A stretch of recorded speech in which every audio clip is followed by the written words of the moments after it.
Welcome, everyone. People are starting to enter the room here. Welcome on this, depending upon where you're at in Minnesota, this potentially snowy, but definitely cool day here in Minnesota. So thank you for being with us. We're going to wait another minute here.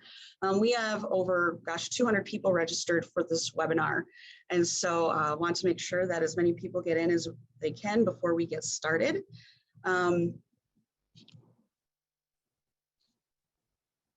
See, here's one of the things with rural and urban. I'm sitting in St. Paul right now, and it says my internet connection is unstable. I feel like I'm at home on the farm. So it just goes to show that there's internet issues everywhere. Hello, Katie Simon. Good to see you on here. Yeah, and if you like, definitely use the chat feature to tell us where you're from, what company you're with, why you're interested in this rural-urban conversation. And I am just going to get started here because we have a lot. Yeah, very true. Internet is a challenge throughout Minnesota. Yes, that it is. Oh, wonderful. Heidi, Mille Lacs County Public Health. Maria from Cannon Falls, and you live in St. Paul now. Hey, Bree from Senator Tina Smith's office. Oh gosh, look, Nathan, Minnesota Broadband Coalition, State Representative Greg Bowe. Aitkin County Administrator, Child Care Aware. Gosh, thanks you guys. Really happy to have you all on here today. Olmsted County Planning, Julie Frick, Carver County. I'll let you guys keep on looking because, hey, Teresa, how you doing? Saw you yesterday. I'll let you all keep on looking through there. Otherwise, I'm going to be reading names. Oh, Commissioner Tom Peterson, thank you for joining us. But thank you all for being here today. Just want to go over a few housekeeping things before we get started. We'll be using the chat feature today. So if you have any questions for the panelists, please let us know in the chat feature. And we have Kelly and Marnie on our staff who are monitoring those questions. And so we'll get to those. But yes, please definitely put that in the chat feature. This is being recorded. And this will go up on the Center for Rural Policy and Development YouTube page next week. So you'll be able to watch that and share it with others. So I want to thank you all for being here today and welcome you to season 2 of our Interconnected Rural Urban Conversation series. My name is Julie Tesch, and I am the President and CEO of the Center for Rural Policy and Development. The Center for Rural Policy and Development, if you don't know, is a nonprofit 501c3, and we're dedicated to providing Minnesota's policymakers with an unbiased evaluation of issues from a rural perspective. That's what we do. It's wonderful. We're a nonpartisan research organization that takes complicated and complex issues, and we try to present them in a way that gives them meaning and relevance. Our research is not designed to determine public policy, but instead to inform those making decisions like state legislators, county commissioners, township board members, city council members, you name it. While our research does focus on rural Minnesota, our audience is not only rural Minnesota policymakers. The intended audience actually for our research are policymakers in both rural and urban areas, and anyone who's interested in really good policy discussions, which I think all of you are today. While we recognize that there is a perceived divide between rural and urban residents, we believe that there's more that joins us together than breaks us apart. All residents of Minnesota want the best life possible for themselves and their family. No matter where you live in the state, you care about access to healthcare, workforce development, quality schools, and the list goes on. The differences don't come in the topic, but in the solution.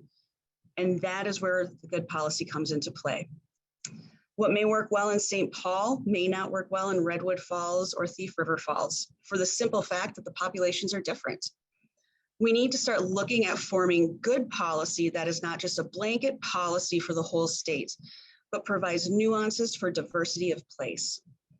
Economies of scale might work well in urban areas, but in less populated areas, it might not work so well. We're excited once again to host this with the Citizens League. Again, this is season 2. Last year we did 3 discussions. We focused on childcare, workforce, and healthcare. and there were wonderful discussions, and we plan on having a few more here this year as well. But CRPD and the Citizens League have the common goal of playing a role in creating and implementing innovative and effective policy solutions. We look forward to not only this first conversation today, but our monthly conversations to follow. And with that, I would like to thank you for participating today. And I would like to introduce the wonderful Kate Cimino, who is the Executive Director of the Citizens League. Kate. Hi, Julie. I'm sorry to hear about your continued internet challenges, even there in St. Paul, although I have to admit that did make me laugh because I guess it's me. It's me that's the problem. The internet doesn't like you, apparently. No, doesn't.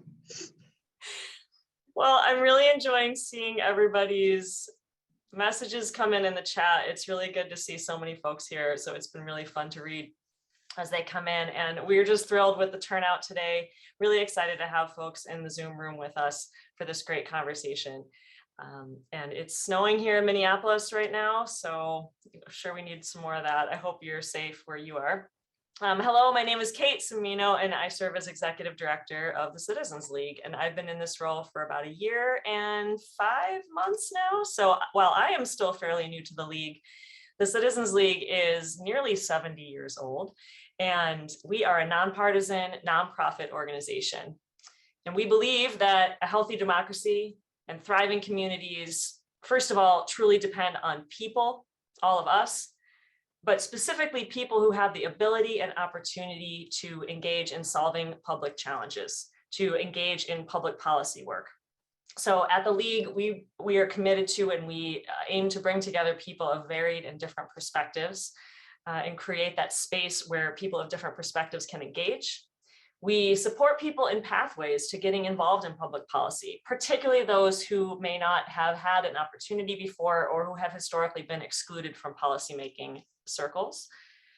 And then we work on policy issues. We're multi-issue, but we create opportunities and projects for people to create innovative solutions to lots of different projects and issues. So if you so choose, feel free to check out our website. I'll drop the link in the chat here momentarily. Lots of great work over the years on lots of different issues. Recently in 2021, we did a few projects on public safety.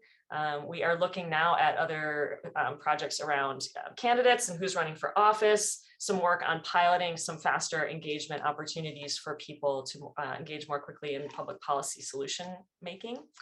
So please check us out, and would love to stay in touch with you.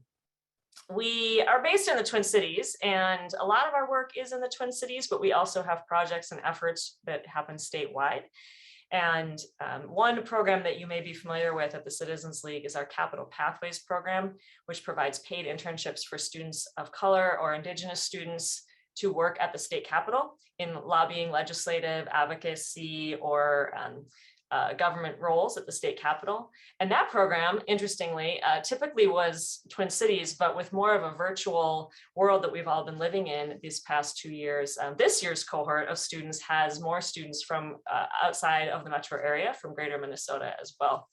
We're thrilled to have that cohort up and running during this legislative session. As we get started today, I want to acknowledge my heart is heavy today, as I know many are. It has been a tough time across the board, tough times in many ways, but particularly today, I want to acknowledge the Russian invasion of Ukraine. I know this is front of mind for many of us today, and some of us are reckoning with what this means on the global scale. Others have family and friends in Ukraine, and many people in Minnesota in our communities who have lived through invasion or airstrikes as part of their own experiences or their family's story and their family's history. And so this is bringing up a lot of traumatic and difficult memories today. So I just want to take a moment to acknowledge that, and particularly hold in our thoughts Ukrainian Americans who are in Minnesota and their loved ones. So thank you for joining me in that acknowledgement. And with that, I will turn it over to Julie. Thanks, Kate, and thank you for that acknowledgement. I know everyone is thinking of them and watching to see what happens next and hoping for the best. With that, I am going to get started here and share my screen. Hopefully, did I pull it up correctly? So what we're going to do is I'm going to do just a very brief presentation on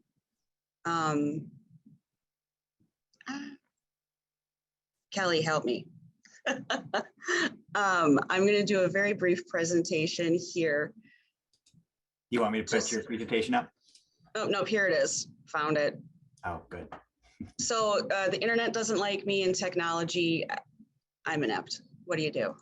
So, but what I wanted to do very briefly is just talk about rural Minnesota. Since we're a rural organization, I thought it would be good just to get everyone on the same page. And when we talk about rural, I really like to ask people, what is your rural? Because one person's small town is another person's weekend city shopping hub. So a great example is I grew up on a farm in southern Minnesota, where I'm actually back living now, and the closest town to me was 200 people. And those are town kids. And then, going shopping in Mankato, that was a big city. And then coming to Minneapolis, St. Paul for Twins games and Vikings games, holy cow. So it's crazy. So trying to figure out when we're talking about rural, what are we talking about? Because most of Minnesota really can't be categorized as just strictly rural or strictly metropolitan. Most of them are somewhere in between. And so when I moved out to Washington, D.C., I can promise you that when you would bring up Minnesota, they think of Minnesota as a rural state, even though we have many thriving urban areas. So I always try to help people understand, and define what is your rural. I'm going to go through just a couple common myths here. One is that rural Minnesota is dying. I am here to tell you happily that it is not dying. It's changing. We just recorded a podcast today with the state demographer, Susan Brower, and we were discussing movements of population. And we're holding steady. Minnesota is in the middle of the pack for population growth, whether it's rural or urban. But when you look at a survey of rural newcomers, University of Minnesota Extension did this in 2019. Only 32% of the respondents moved within their home area, which is surprising because I know a lot of people think, oh, everyone stays at home. Well, a lot of people do leave and come back, but then, only 25% of the respondents in this survey had lived in that community before. So that means 75% of the people had not lived in that rural community before. So that just goes to show you that there's a lot of churn. There's a lot of people moving around. Certain pockets of rural Minnesota are seeing a definite decrease in population. And I think that's what makes the news more, is that's where you're seeing it's dying. But as a whole, rural is not dying. Population growth in rural Minnesota can be found in these three areas. So the Lakes region, if you're in the Central Lakes region in central and northern Minnesota, those populations are growing, especially since COVID. Counties where non-white populations are concentrated, so typically vegetable and meatpacking areas, so Nobles, Mower County. And then what we would also consider metropolitan areas like Blue Earth County with Mankato and Olmsted County with Rochester. Now, again, what is your rural?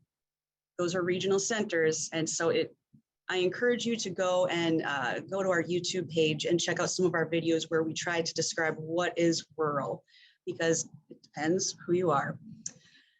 I think some of you have heard of the brain drain, but I want to talk about the brain gain. And so when we talk about the brain drain, we often talk about, you hear in the news, oh gosh, all the 18-year-olds are leaving rural areas. They're fleeing. They're using every big word they can to tell them how awful it is. When in fact, if you think about it, most 18-year-olds, no matter where you live, the majority of them are going to leave wherever they're at. If you're living in Egan, your 18-year-olds are going to probably leave, to go to college, to go to the military, to go to work. And so it's a narrative that we're trying to even out a little bit. But we're seeing a brain gain in rural areas. And why are people migrating there? Affordable housing, although now it's hard to even find housing. Quality of life. I know I moved back to a rural area for a slower pace. Smaller class sizes in schools and jobs. there's another common narrative out there that greater Minnesota needs all these jobs, all these great paying jobs. And we love great paying jobs, don't get me wrong, but we have jobs. We have good paying jobs. We need people. We are lacking people severely.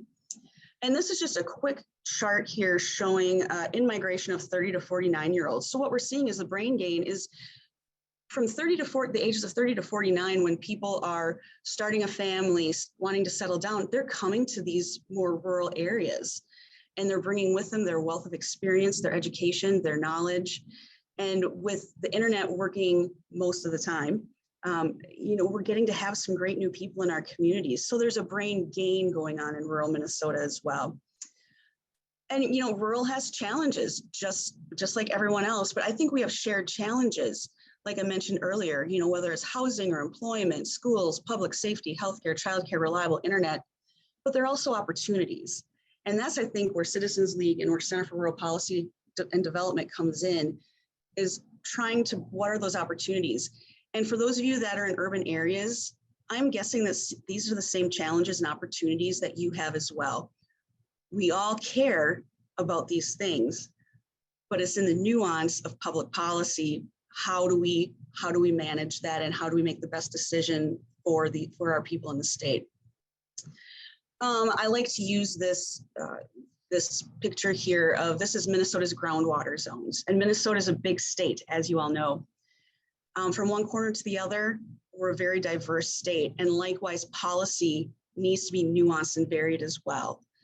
So just something to think about when we're doing that. Another common myth is that agriculture dominates the rural economy and that there are no jobs in rural Minnesota.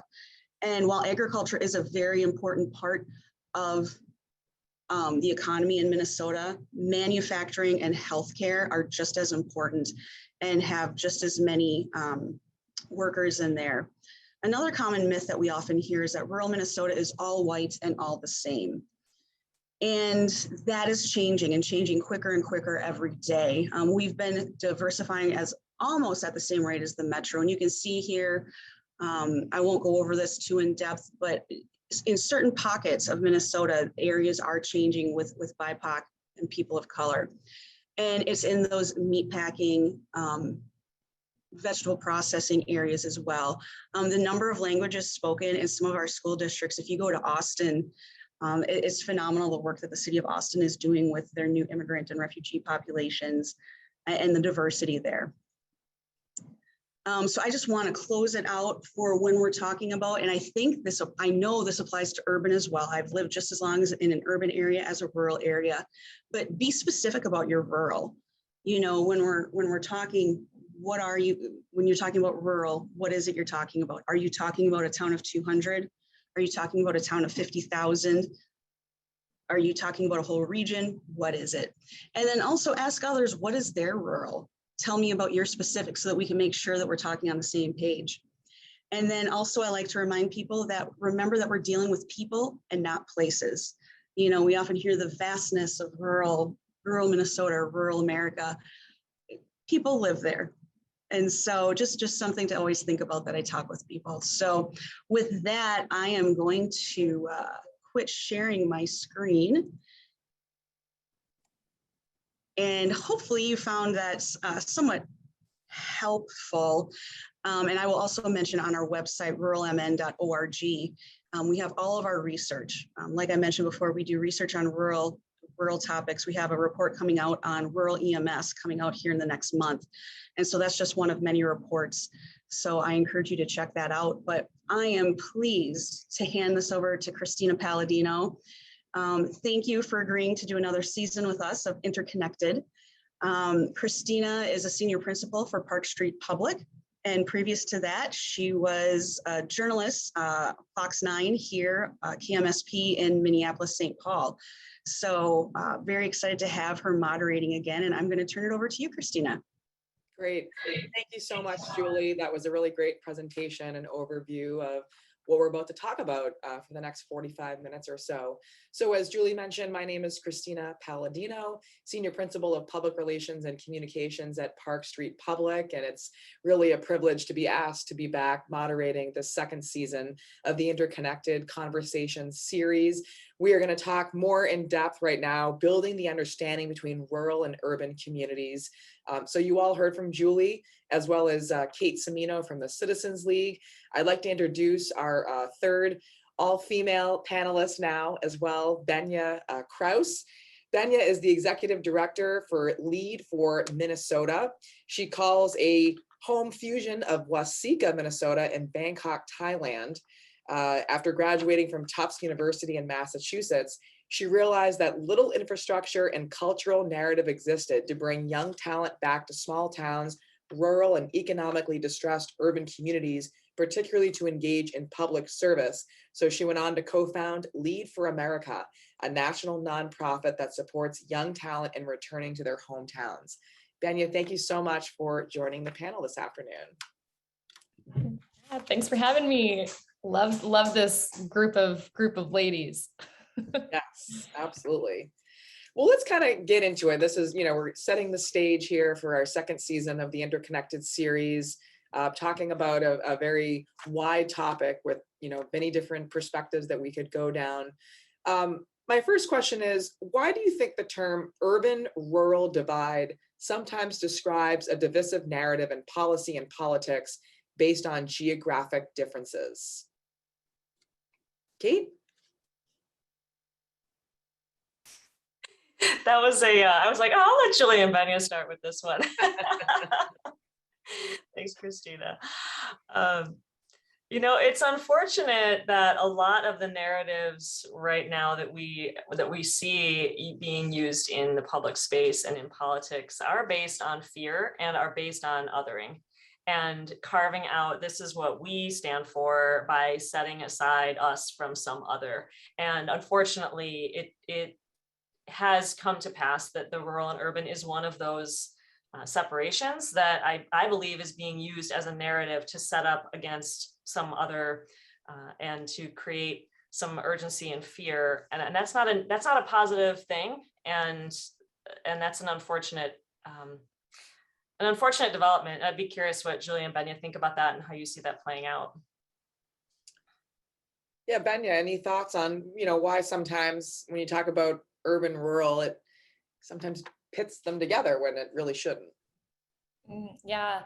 Well, I think this is one of many just like dichotomies that exist in how, like what things are clickbaity now. I think in a time of increasing complexity of, there's like good policy knows that there's nuance in what you develop, that one solution somewhere won't work in another place because there are all these complicating factors. And I think, I'm not at all the human psychologist here, but I think it's sometimes easier to just group that if this were different, or if this person or this area thought differently, then my problem would be solved.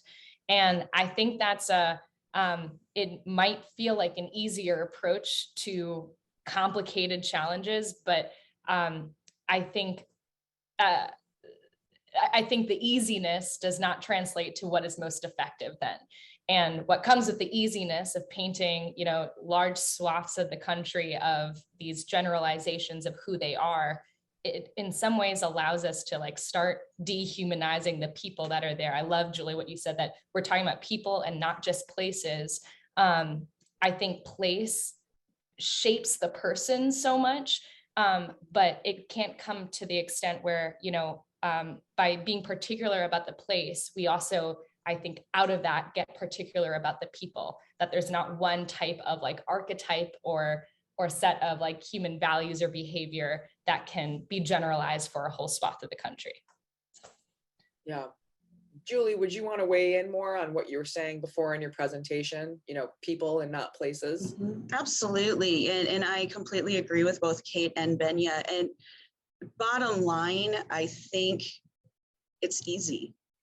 It's easy to point fingers and say those people, whether it's those people in rural, those people in urban. And we're inundated with so much information now that we just, I think our brains just kind of shut down, and we just, whatever is on Twitter is the truth. And so, those people are XYZ, and remembering again that it's people that we're dealing with. And I think it's interesting to find out that there are a good number of people moving into rural areas, and we don't hear about that. I forget if it was Kate or Benya, you talked about clickbait. It's, the world is falling, the sky is falling is very popular for clickbait. So yeah, why not say, oh, rural Minnesota is hemorrhaging and it's, it's destitute. That'll get clicks. But in reality, there's people out there, they're your friends, your family, there's businesses. And so it's having to do a little more work of trying to realize that we're all in this together. We're all trying to, live a good life, and just trying to really recognize that we're all human. We're all trying to get through this. I don't know if I said that correctly, but yeah. Yeah. I could add, Christina. Oh, Julie, could you mute? Mm-hmm. I'm getting some echo. I think a lot of it is about perspective. It's hard to understand or respect something that you don't know or haven't experienced. And in the case of place, as Benya said, of the place shapes the person. It's hard to put yourself in the shoes or in the lens of someone living in a very different place that one might not have experienced themselves when you haven't done it. So I'll share a little bit about the cities I've lived in. As I was going back in preparation for this, it really is like a whole list of mid-sized US cities. So I grew up in Buffalo, New York. I've lived in Cleveland, Ohio, Omaha, Nebraska, Kansas City, Missouri, and now 15 years here. However, I did 2 years, I lived and went to school in Bowling Green, Ohio. And I looked up what the population of Bowling Green was. And when I was there, about, mumble years ago, it was about 20,000 people. And now it is 30,000 people. So Julie, to your point, this is a town that has grown significantly since my time there. But I had an experience that you reminded me of when you were talking about what is your rural. So I showed up in Bowling Green, Ohio, as a graduate student. It was the smallest city I had ever lived in. And I connected with another person who was from a smaller town than Bowling Green. And we went to a restaurant and we were talking about this restaurant. And I said, oh, I just really love this restaurant. I never thought I'd find a restaurant like this in a town this small. And she said, oh, I never thought I'd find a restaurant like this in a town this big. So it's all about that perspective, but it's increasingly harder to put ourselves in those shoes and see that perspective, especially when the narratives being put out are pushing back against that. Yeah. So I mean, my personal experience is that it means a great deal to go to a place. If you have an opportunity to spend any time in a place, particularly to spend more than one couple hours there, stay overnight, spend some time, it is really meaningful. It changes your perspective, even that small little bit. It makes a difference.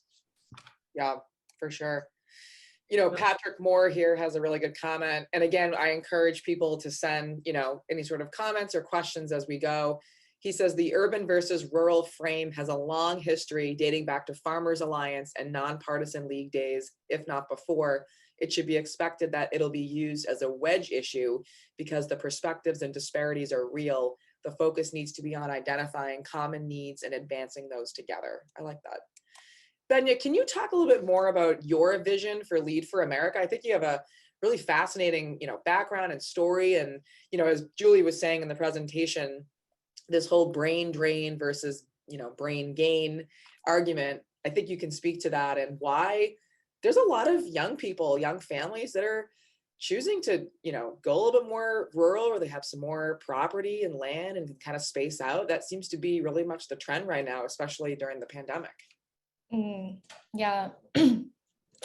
Yeah, well, I think Julie does a good job of outlining, I think, a lot of the material factors that are definitely pushing people to consider rural. And in, I know Southern Minnesota Initiative Foundation did a kind of cost of living analysis that said, actually, this narrative that there's only lower paying wages in rural communities, that's not true, but also a lower wage can even go so much further. Or you can flip it and say, being a remote worker and having a higher paying wage can get you a lot of house in rural as well. And so I want to give light and place for, where Julie was saying around some of those material forces.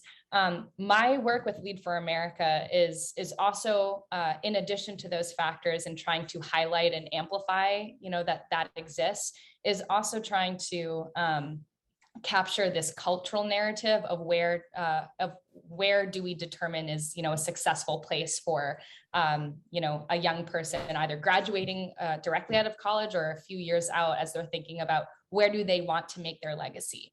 A little bit of my story, and then I'll weave into what Lead for America is, but I was born in Thailand. My dad's side of the family grew up going to school with Julie's dad in Waseca County, and come from a farming family. I lived in, mega big cities in Bangkok, smaller in Boston. But when I was at school in Boston, I felt like, the Minneapolis kids had the chip on their shoulder because it was, oh, where do you, where is that again? And then of course, coming back to Waseca, there's, I look at my parents who live in Mankato and I joke that they, went for the big city life. And so I speak about this cultural narrative because when it came time, senior year, when everyone's making their job offers, I could actually count on one hand of all the preceding student body presidents ahead of me. They ended up in about 3 cities and 3 different firms. And in those firms, like about 2 industries. And for some, it is very much like, this is what they want to do. But I think what we also find so much is that it's more so the cultural expectation that gets put on you of where is most successful to go, as opposed to actually making that choice and feeling like that choice is also seen by others as successful. So what we're trying to do with Lead for America, we have a fellowship program that brings young people back to rural places to address pressing challenges happening in their communities. And we're trying to find that person that is looking at the challenges, like Julie said, not just as challenges, but as opportunities, and have that creative energy to say, I'm looking at, a lack of housing or this vacant Main Street building. And rather than seeing it as empty and destitute, seeing that there is new life possible in them as well. And, that's a narrative that we put forward through the fellowship program. But our hope too is that by showing, that a fellowship returning home is just as prestigious as a Rhodes Scholarship that take you, overseas, that we can also begin this larger narrative that is celebrating these places as worthy of investment, and amplify models that accelerate that and that do that. That's great.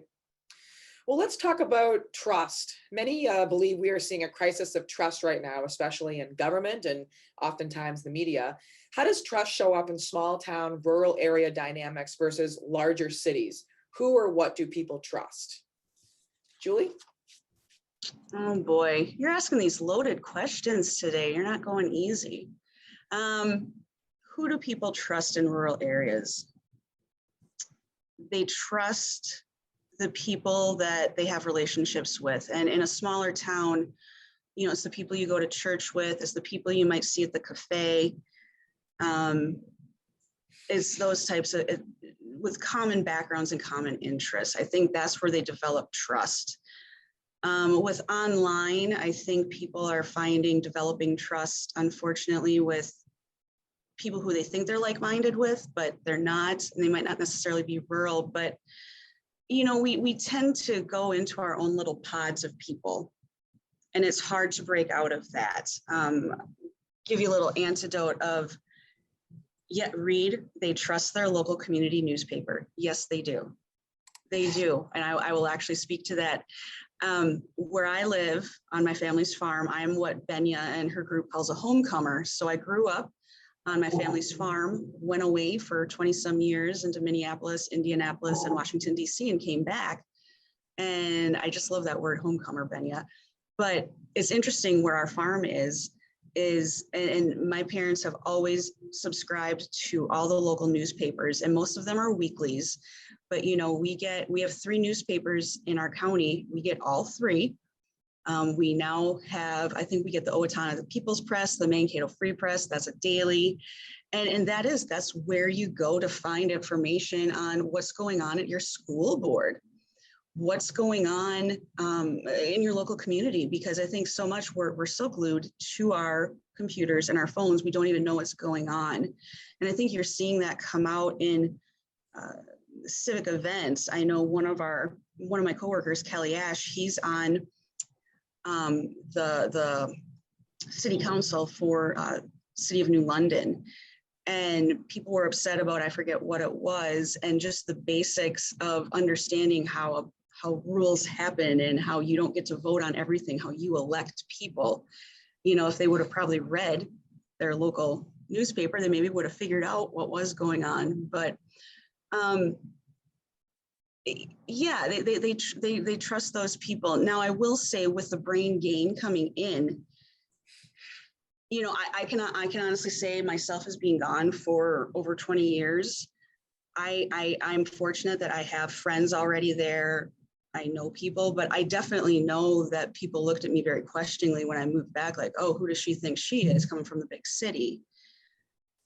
And you have to build that trust back. Trust has to be earned.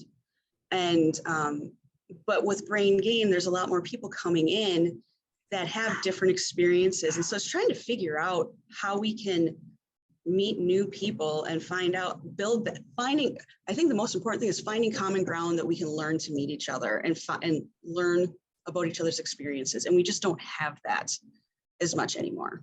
Yeah. You know, and you also have this issue in the metro area, especially with the pandemic, where, you know, we've been kind of trying to be separate for the last 2 years because of COVID.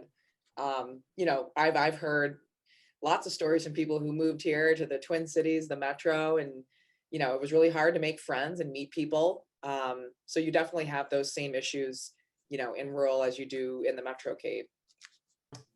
Yeah, and thinking about this trust question, you know, I think some of the reasons that people like living in urban areas are because there is a diversity of things to do, opportunities, activities, interests, hobbies, restaurants, arts, theater. And so in a way, it's almost as if you build trust by spending time in places and engaging in things in urban areas where you see other people doing the same thing. Like, I trust the people that I see at my you know, tennis club, or my at the park, you know, the people I see, you know, walking their dogs every day in the same place. You sort of build it, even if you don't know people, you sort of have this sense that, like, there's people here doing the same things that I'm doing, and it builds this like a sensation of trust.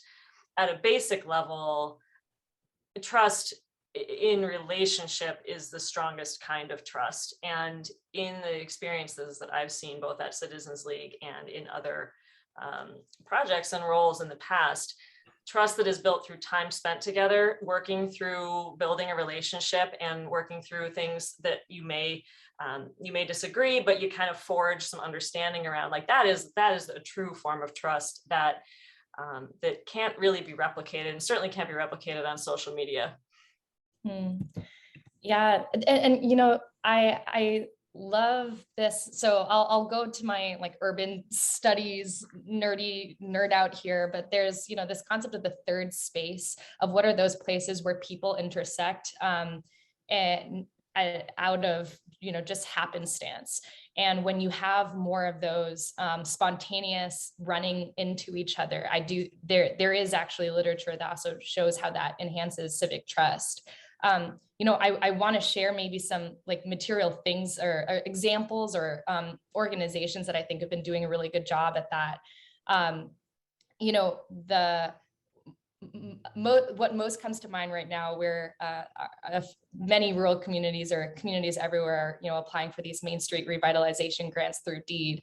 And this conversation is making me think of, one of the three causes that you can say of like, why should some of this funding be used to support the revitalization of this building is, civil unrest, COVID, or business closure. And I wonder what it would look like if civic trust was also one of those things. Because when you look at a community of, when particularly in rural communities, when you have a grocery store or a cafe that closes down, or that one building that used to be, a theater. I know LeSueur is going through this whole community process to revitalize their theater. I think it is also, I see those people who are trying to find the ways that money can work, that the market can work to revitalize these places, also as the forefront of our democracy and our civic trust builders, because I think they see that, these third spaces mean so much. There's, I think a really cool model to look at. There's this company called Revocity, based out of Northfield. And I think this is a really good example of urban-rural connectivity in the sense that Revocity, they're a real estate firm. They've done projects in the Twin Cities and Des Moines and in other, mid-sized cities, but they've created now this concept in Waseca. We're working with them to create a community real estate investment fund. So, again, I think this speaks at the place of trust here, because how can you trust, a company that is doing work elsewhere? They have amazing expertise and great assets that they can bring. But I think this is a company that sees that if you can create a fund where, it's not just an outside company coming and extracting real estate wealth, but actually partnering with the community where you can be local investors into a building project, and they bring in outside capital, outside expertise. And as a rural community, we're open to the outside resources of technical expertise, right? But with the approach that is not, we are here to save, but we are here to partner. And I just want to use that as a model of how I'm thinking of civic trust, third spaces, buildings, but also what does that mean of where we put and place our capital? Yeah, well, that leads well into the next topic I wanted to bring up. Just revitalizing our downtowns. There's a comment from Katie Simon. I have to say I've been more engaged since COVID because I'm not wasting time driving here and there. I can plug into anything, anywhere. And that's great. I mean, that's been kind of a positive that's come out of this pandemic. But also our downtowns are in desperate need of people to go and to spend money and to eat and to, have entertainment, whether it's downtown Minneapolis or it's downtown Mankato or Austin or Rochester. So how do we kind of balance, supporting our downtowns, revitalizing them? That's kind of the key to all of our communities, but also, we can't ignore public safety has been a massive problem, especially in, the Twin Cities area recently. And that deters, a lot of people who aren't really keen on coming into the downtown area. When they see stuff on the news, they just like, nope, you know what? I'm going to stay where I'm at. I don't know if, Julie, you have a really good perspective on that since you lived in DC for a while, and you love going to St. Paul and Minneapolis. You frequent up here quite a bit. Yeah, I was just in the North Loop this last weekend, went to a concert at the Fillmore. It was wonderful. Stayed at a new hotel. It was great. And I think a lot of it is, I grew up in a rural area and I came to college up here and lived up here for 15 years. And I miss it up here. You know what I miss? I miss those things. I mean, I'm a concert goer. I love going to concerts. I loved having access, being close to a Target. That has always been my litmus test for how far away am I from a Target. And I can honestly say when I lived in Indianapolis, I was the farthest away from a Target. I guess I didn't, thinking about this last weekend, I brought my mom up to this concert. I didn't really once think about my safety. I mean, it's just kind of implied, but that might be with my background as well. I think a lot what we hear on the news, it gets you really scared. I do a lot of work in youth development and do a lot of work with the state fair. And when families were determining whether they were going to let their kids come and show their 4-H or FFA projects, I had many families contact me saying, is it really safe up there? Are there going to be riots? Is this happening? And, I had to reassure them and say, no, that that is a very localized thing. That is not the reality of the whole city. But, you know, people were really scared because, you know, you can start doom scrolling on Twitter or Facebook and it's, you know, everything's bad. And so, you know, it's needing to get out there, you know, knowing that you're safe, but getting out there. But, you know, I loved living in Washington, D.C. I was out there for 4 years, absolutely loved it. But I moved back. I moved back to a rural area specifically for safety because I was sexually assaulted out in Washington, D.C. And I couldn't handle the anxiety and being around so many people. I used to love being around people, but I realized after a while, like, I just need space. I need some wide open spaces to just, I need green space. You know, the green space across from my apartment in Old Town Alexandria was a Civil War cemetery. That was my green space. Fascinating, but not what I was looking for. And so, yeah, just trying to figure out where you feel safe, but also realizing that you need to do what's best for you as well, I guess. But I love the vibrancy of both areas. I absolutely love it. You know, I got to see Benya yesterday at a meeting in Waseca, and it's fun actually to watch. It's interesting in real time watching the change of the small town power. You know, you have the older retired men who I greatly respect. They're starting to pass down the baton to us. It's slow, but it's coming, you know, and so I went off tangent there, but it's just really interesting. Well, with that baton passing, Julie, and Benya, this reminded me of this when you were speaking about investment in kind of Main Street revitalization. I wonder what you all are seeing about is revitalization or of either urban or rural areas more effective when it intentionally brings in younger voices, more racially diverse voices, perhaps new immigrants to that area, if that is a feature of that community's demographics, essentially bringing in new voices to help build what the future looks like. I mean, I believe that that is a process that needs to be intentionally designed into any revitalization or community development project. Have you seen good examples? Christina, I feel like I'm taking over as moderator. I don't at all mean to do that. Off to Benya because we have a good comment from one of our panel or our participants, Patrick, on this kind of a program that targets, you know, recruiting certain people for certain revitalization programs on Main Street. Benya, you agreed with him on that. What are your thoughts? Yeah, well, you know, I think national service has an incredible potential of weaving back together social divides, but also doing it with purpose. Because I think where you build bonds of, you know, cross urban rural understanding, like even within a community understanding, is when you are actually working on a project together. You know, we have 2 fellows in Park Rapids and Wadena right now that are working on Main Street Main Street and like those third space revitalization efforts. So what's the role of arts and culture in being able to bring vitality and also like speak back an identity, that community's identity back to you.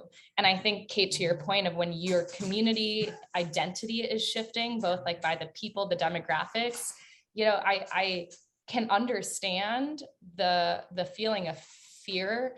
And this is, I'm not just speaking in rural, it's also happening in urban places too, of when neighborhoods start shifting.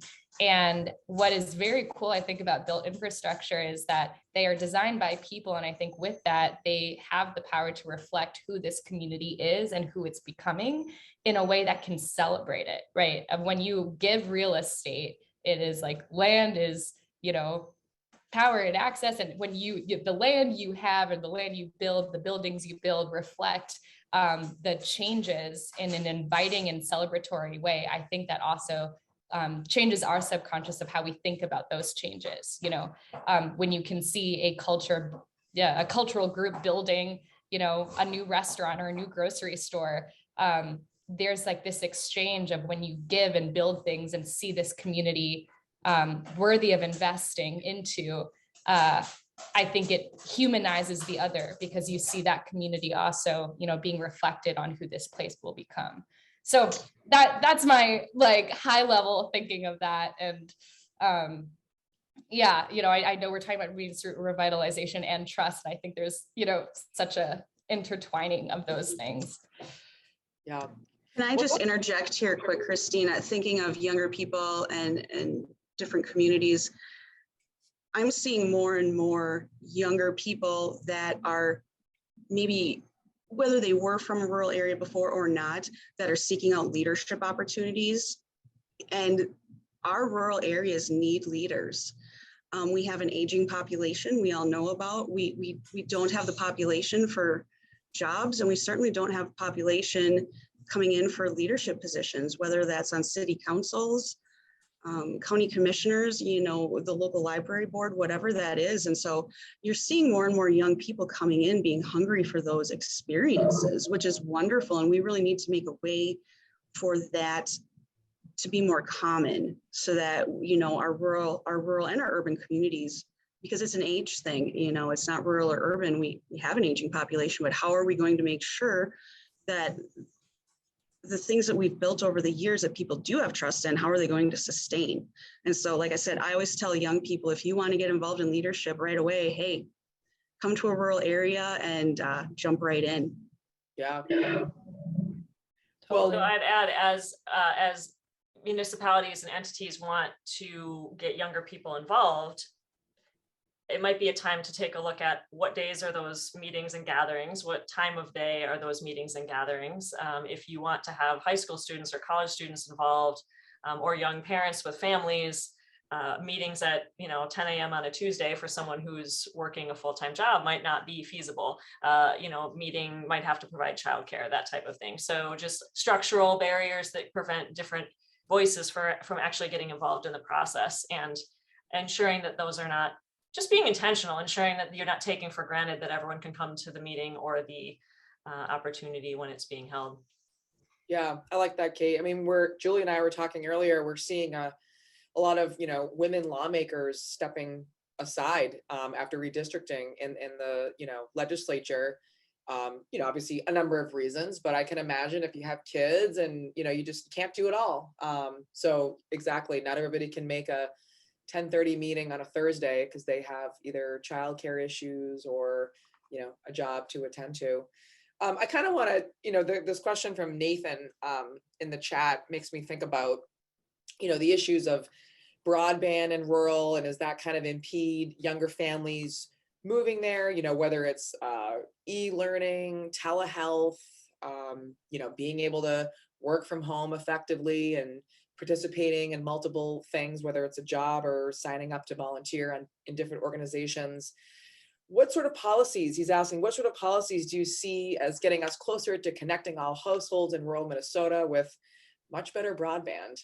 Julie, you've spoken about this topic many of times. It's a problem. It is a problem. I wish I had a silver bullet. Obviously the pandemic has been awful, but it has shined a light on several things, and it is on that, I guess Kate and I have been calling it tech equity. Where's that equity in technology? Because it is rural, but it's also in urban areas too. And what is that silver bullet? And for me, it seems it's coming down to the counties. There's so many people who want to do so many things. The Blandon Foundation has done a wonderful job bringing people together, doing maps, the whole 9 yards, but it comes down to that local implementation. And I don't have a tangible one thing because it is so complex. I often tell the example of where I live on my family's farm.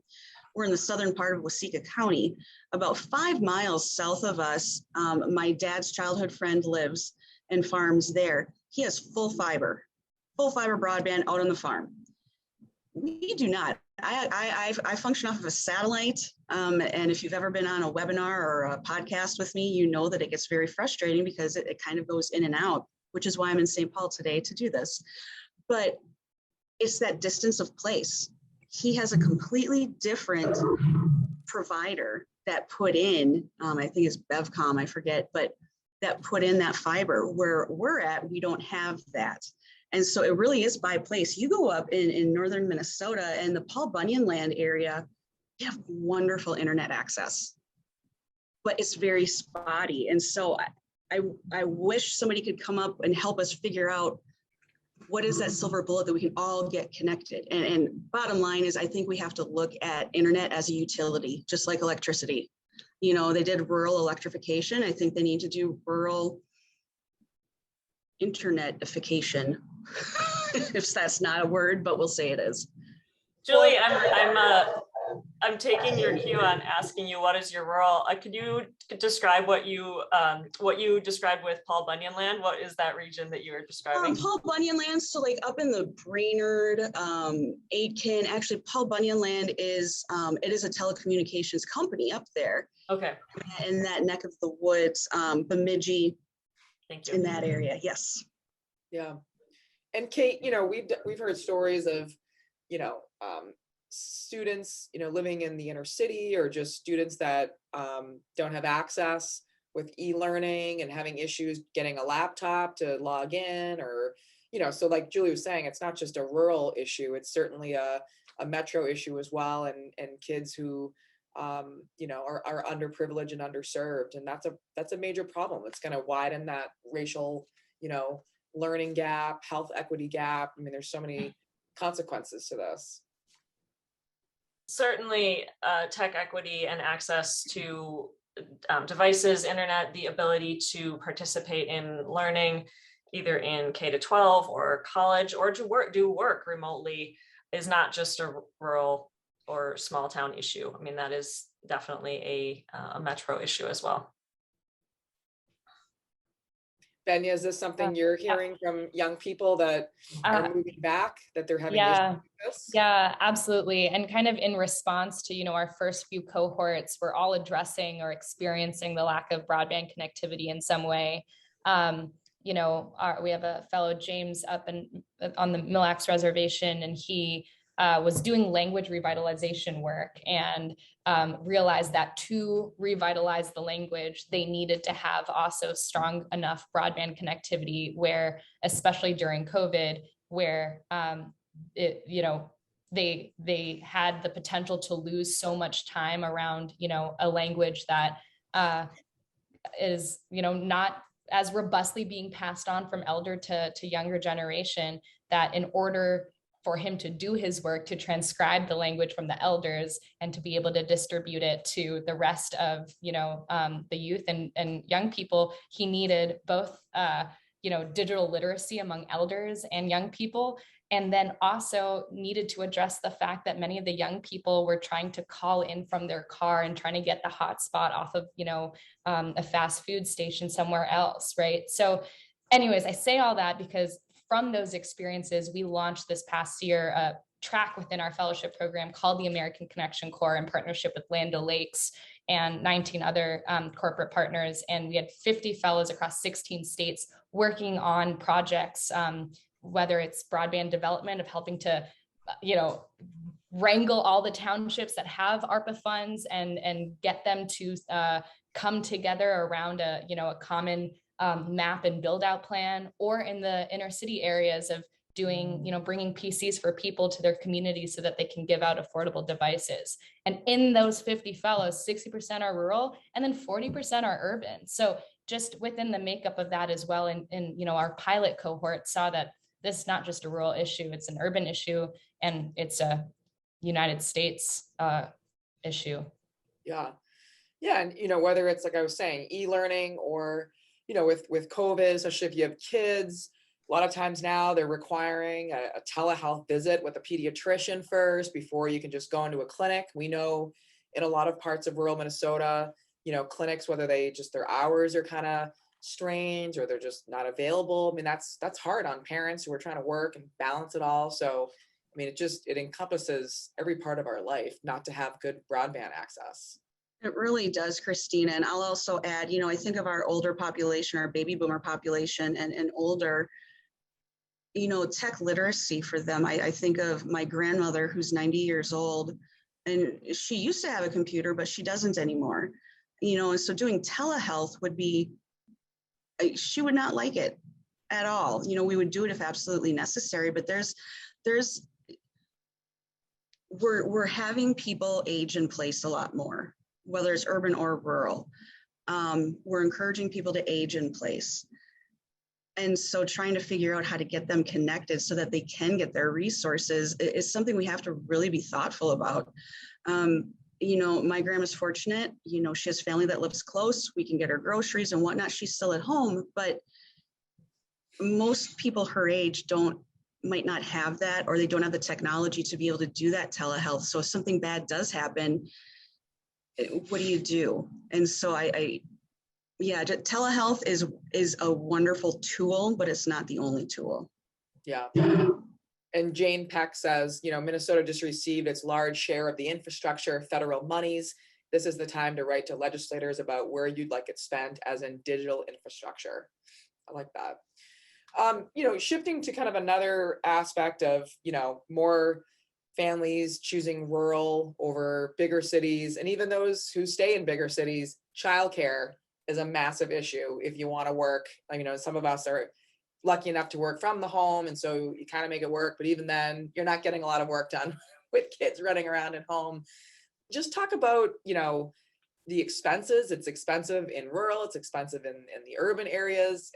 There's a lot of, you know, we talked about so many more immigrant families moving to, you know, other parts of our state and in different communities. Sometimes they don't work a 9 to 5 at a meatpacking plant. They're working overnight hours. I used to work at night at Fox 9, and people would always forget, like, oh, you work until 11 o'clock at night. Like, yeah, and luckily I had a spouse at home who could, you know, handle the kids at night, but not everybody works a banker's hours 8 to 5. We need to support those families with good childcare, and it's really lacking. I think that's something we can all kind of agree to work on, just like the broadband issue. Yeah, I really see, it's been interesting the last 5 years seeing this come to fruition. And again, the pandemic has done an unfortunately good job of showing that we have that our childcare, we don't have childcare solutions, that they're just not there, and that childcare is important to economic development. You know, in rural areas, we have a study. If you go on our website, you can take a look at it. But in rural areas, childcare is more family care, so in-home care, and not as many centers. Well, family care providers are dropping like flies. It's hard to make a living. It's difficult, and I don't have the exact numbers in front of me, but you know, in rural areas, it's just finding childcare. Number one. It doesn't matter about the cost, it's finding it. If you can find it, hold on to it. Where in urban areas, actually suburban areas, it's more about money and cost. But in the very core of urban areas, it's the same as rural areas. So, you know, if you're talking like Minneapolis, St. Paul, it's finding childcare. And so it is cost, it is people, but how do we incentivize having a childcare operation in your home or having a center? It's really difficult. But like I said, you know, the pandemic has brought that to the forefront, and people are not able to move to rural areas a lot of times because one, they don't have adequate childcare and they don't have adequate housing. You know, housing and childcare are full in these areas. And so it's we could be growing more, but we're having to turn people away because those things. And again, childcare, I think, is an infrastructure thing. It's just not there.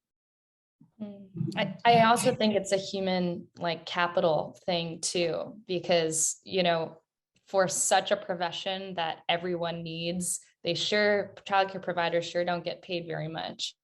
And so, you know, there's a provider in our community that has in many ways like would be seen as a very successful business plan, in the sense of as soon as she opened up her facility, she had wait lists, right?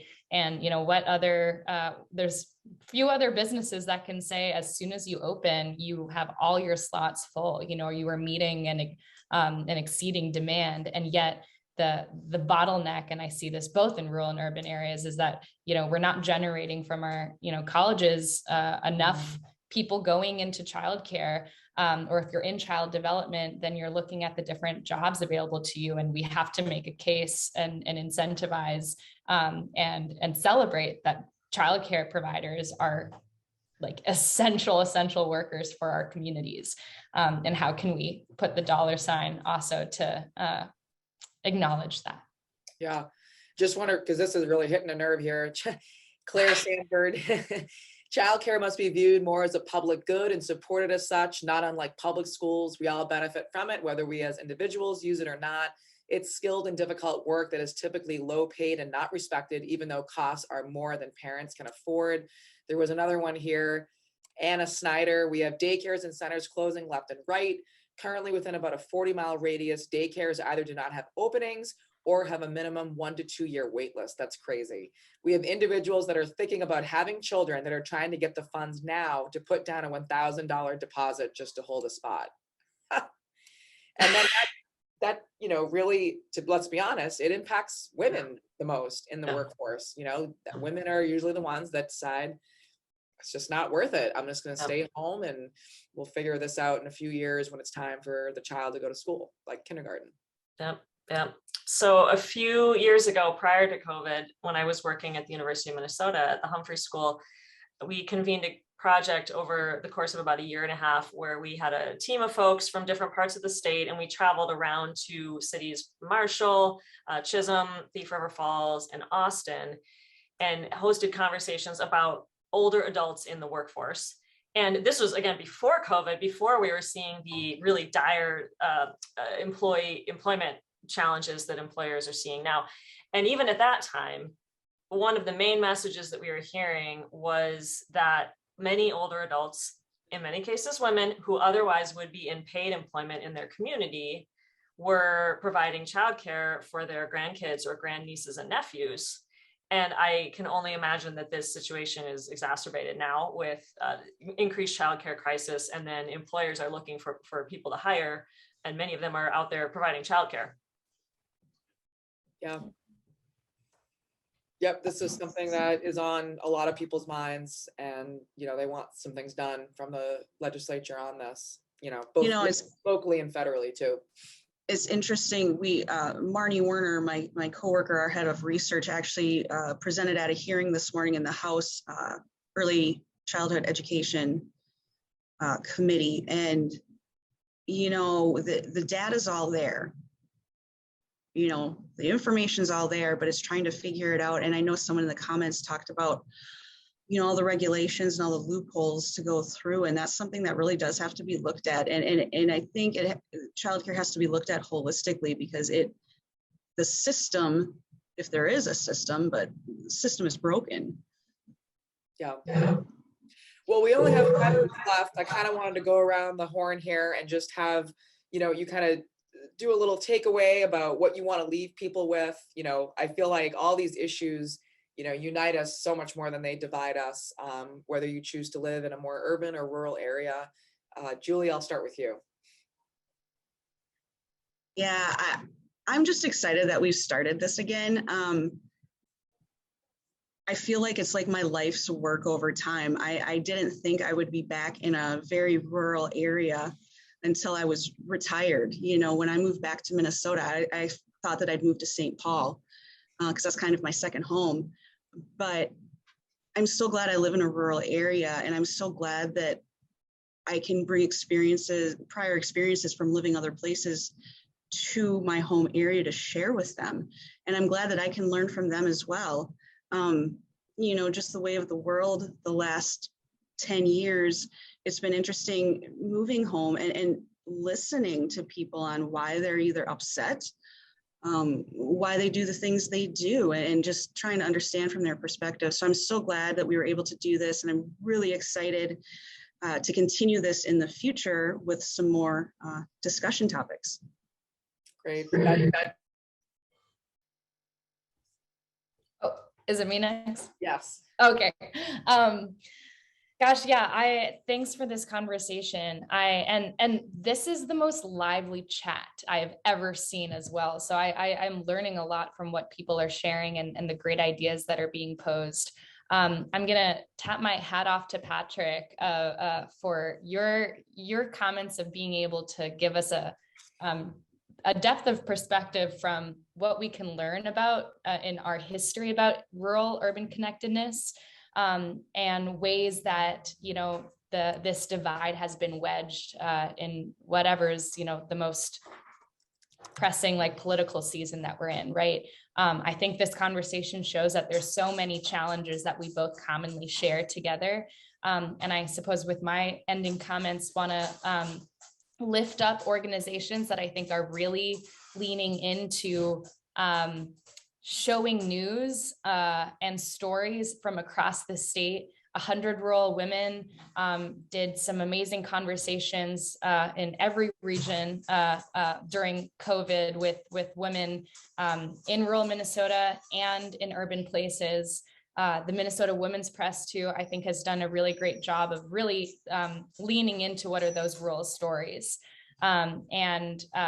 I just finished my last comment here. I just finished a week-long road trip looking at different rural grocery co-ops in South Dakota and Minnesota. And I think what was really interesting, there was a comment in here that asked about the connectivity with our food systems.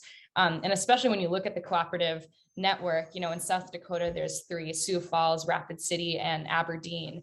And the way that they talk with each other and are thinking about how can their models, if you're having a great level of success in Sioux Falls, also provide technical capacity or even, programmatic capacity to help build and kick these things off all across the state. So I think there's just really great models, both, embedded in our history and currently today too, and really great partners that are really working to bridge that divide.